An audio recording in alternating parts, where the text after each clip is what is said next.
आज हम मिलेंगे अपने एक और ब्रेव वॉरियर से। ये है मिसेस मोनिका एंड इनका ट्रीटमेंट 2 साल पहले खत्म हो गया है। हम आज डिस्कस करेंगे life before and after the treatment. वैसे मैं बता दूं, she is highly qualified, she is MPhil in political science and she has been educating around 40 students daily for maybe I think 8 or 9 years before she had this problem. And she now runs online store by the name of Navnika Collection, and this is her new startup and it has kicked up very well. Monika ji, cancer होने से पहले आपकी क्या दिनचर्या थी, आपका क्या routine था? फर्स्ट ऑफ ऑल तो थैंक यू सो मच, आज आपने यहाँ पे इनवाइट किया उसके लिए। और मेरी जो पहले की जो दिनचर्या रहती थी वो बहुत ही नॉर्मल सी थी।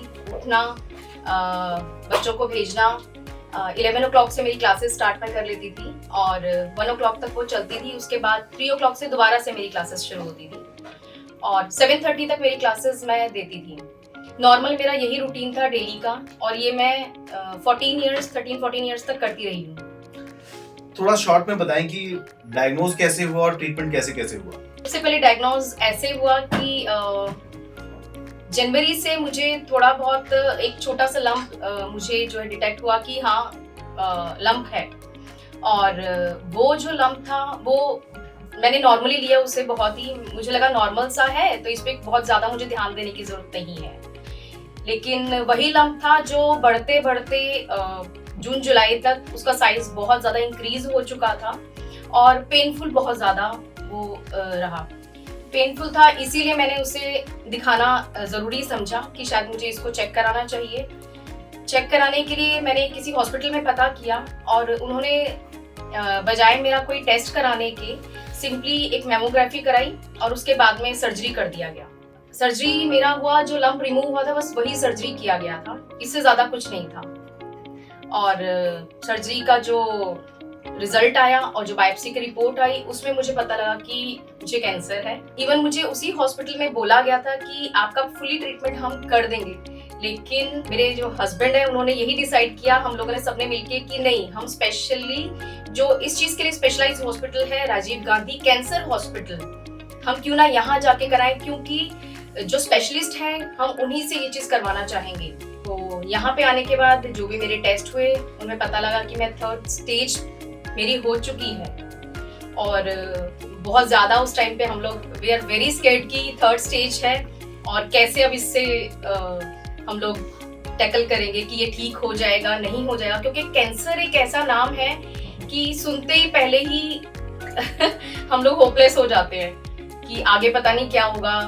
कैंसर का नाम आते ही तो पहले माइंड में यही आता है कि शायद अब लाइफ है ही नहीं, चाहे वो कोई भी कैंसर हो, वेदर इट वाज ब्रेस्ट में हो, इन कहीं पे भी हो, तो मतलब एक सबसे पहले यही आता है कि भाई अब लाइफ खत्म है। बट नहीं, ऐसा कुछ भी नहीं है। कैंसर होता है, ठीक है, हुआ, मुझे भी हुआ, लेकिन आज मैं 3rd स्टेज से निकल के बाहर आ चुकी हूँ, बिल्कुल ठीक हूँ और अपनी लाइफ में मस्त। सो इनकी सर्जरी हुई, पहले इनका फेवरेबल टाइप का रिसेप्टर टाइप था जो हमने चेक किया, उसके बाद कुछ कीमोथेरेपी के सेशंस हुए और उसके बाद रेडिएशन हुई। अब ये हार्मोन के कुछ टैबलेट्स पे चल रही है। तो मोनिका ये बताओ कि आपके घर वालों का आपकी तरफ, आपके नेबर्स का या आपकी फ्रेंड्स की तरफ उस टाइम कैसा क्या व्यवहार रहा? मतलब आपने लाइफ में कुछ नया सीखा या कैसे रहा? बिल्कुल, फैमिली ने तो मुझे फुल सपोर्ट किया इस चीज में।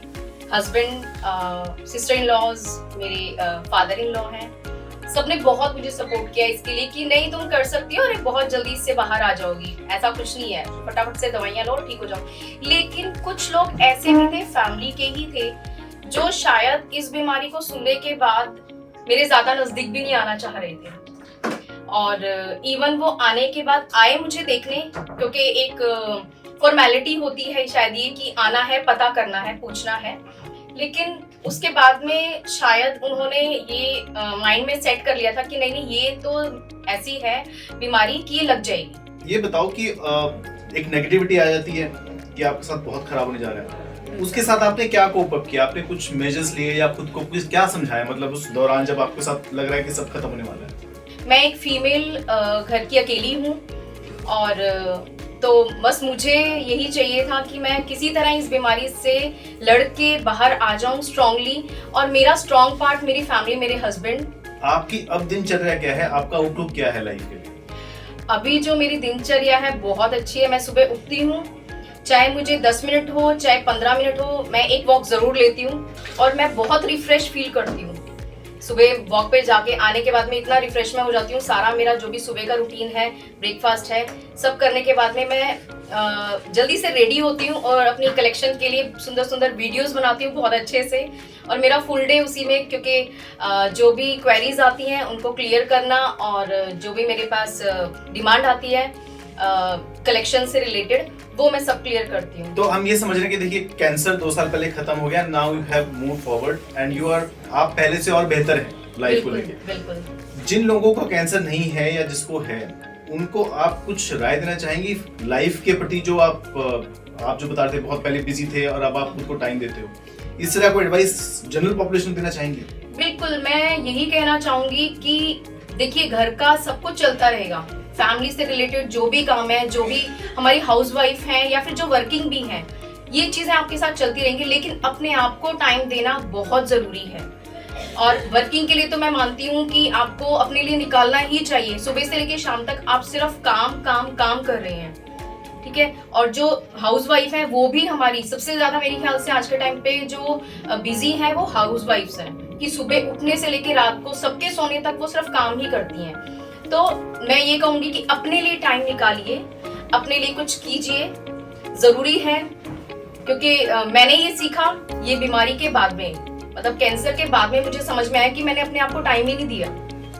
और अब जैसा हम देख रहे हैं कि ये ऑनलाइन सेल भी कर रही हैं, 11वीं 12वीं में बच्चे हैं इनके, जो कि लगता है इनको देख के कि हैं, and she is modeling for her all collection also. Yes. So with that, thanks a lot, Monica, and wish you all the best in life. Thank you so much. Thank you, sir.